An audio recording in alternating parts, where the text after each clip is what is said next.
नमस्कार दोस्तों, स्वागत है आपका। आशा है आप सब लोग स्वस्थ होंगे। आइए सुनते हैं आज की कथा कहानी। संयोगिता पृथ्वीराज चौहान की 3 पत्नियों में से एक थी। उनकी प्रेम कहानी भारत में सबसे प्रसिद्ध मध्ययुगीन युग की प्रेम कहानियों में से एक है। संयोगिता को तिलोत्तमा का अवतार कहा जाता है। तिलोत्तमा स्वर्ग की एक बहुत ही सुंदर अप्सरा थी। संयोगिता न केवल अपनी सुंदरता के लिए बल्कि अपनी शिक्षा और युद्ध कौशल के लिए भी जानी जाती थी। पृथ्वीराज चौहान को जिसने अपने प्यार का दीवाना बनाया और अजमेर से कोसों दूर कन्नौज में खींच लाने के लिए मजबूर कर दिया, वह संयोगिता ही थी। तारागढ़ और अजमेर का नाम इन दोनों की याद दिलाता है। पृथ्वीराज चौहान वंश के सबसे महान शासकों में से एक थे, जिनका राज्य भारतीय उपमहाद्वीप के अधिकांश हिस्सों में फैला हुआ था। कन्नौज के राजा जयचंद सहित उस समय के कई शासक उनकी शक्ति से ईर्ष्या करते थे। जयचंद की बेटी संयुक्ता अपनी सुंदरता और आकर्षण के लिए जानी जाती थी। संयुक्ता और पृथ्वीराज चौहान की प्रेम की शुरुआत तब हुई जब वो दिल्ली के युवराज बने। वहीं से उनकी प्रेम की शुरुआत हुई।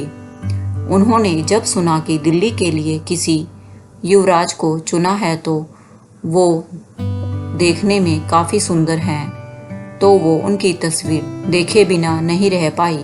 और जब संयुक्ता ने पृथ्वीराज चौहान की तस्वीर देखी तो वह उसी समय से अपना दिल दे बैठी। लेकिन दोनों का मिलना इतना आसान नहीं था, क्योंकि महाराजा जयचंद, जो कि संयुक्ता के पिता थे, उनकी पृथ्वीराज चौहान से कट्टर दुश्मनी थी और वो अपनी बेटी उनको नहीं देना चाहते थे। चूंकि जयचंद और पृथ्वीराज कट्टर प्रतिद्वंदी थे, कन्नौज के राजा अपनी बेटी के संबंध के बारे में पता चलने पर क्रोधित हो गए। उन्होंने पृथ्वीराज का अपमान करने का फैसला किया। राजा जयचंद चाहते थे कि उनकी बेटी का विवाह ऐसे व्यक्ति से हो जिसको वो चुने, लेकिन ऐसा नहीं हो पाया। जब स्वयंवर का दिन आया तो राज्यों के सभी राजकुमारों और महाराजाओं को बुलाया गया, लेकिन दुश्मनी के कारण पृथ्वीराज चौहान को शादी का निमंत्रण नहीं दिया गया। ऐसे में उनके पिता ने पृथ्वीराज चौहान की मूर्ति द्वारपाल के पास लगा दी। जब संयोगिता वरमाला डालने आई तो उन्हें पृथ्वीराज चौहान कहीं नहीं दिखाई दिए, जिसके बाद वो वहां रखी मूर्ति के पास गई और वरमाला उनके गले में डालने लगी। जैसे ही वो वरमाला डालने लगी तभी पृथ्वीराज चौहान वहां आ गए और वो वरमाला उनके गले में डल गई, जिसके बाद संयोगिता के पिता आग बबूला हो गए और तलवार निकालकर संयोगिता को मारने की तरफ बढ़े। तभी पृथ्वीराज चौहान ने उनका हाथ पकड़ा और भरी सभा में उन्हें वहां से भगा कर ले गए।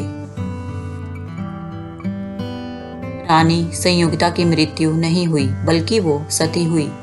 ऐसा माना जाता है कि पुराने जमाने में पति की मृत्यु के बाद पत्नी का कोई अस्तित्व नहीं रह जाता और इससे पहले उन्हें कोई मुगल राजा उठा कर ले जाए, वो उससे पहले ही सती हो जाती हैं। कुछ इसी तरह का कार्य किया संयोगिता ने और अपनी इच्छा से देह का त्याग दे दिया। दोस्तों, कमेंट करके बताएं आपको आज की कहानी कैसी लगी। यदि यह धार्मिक कथा कहानी आपको बहुत अच्छी लगी है तो इसको लाइक करें।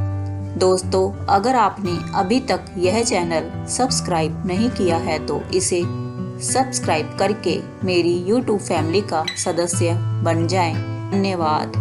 जय सिया राम। ओम नमः शिवाय।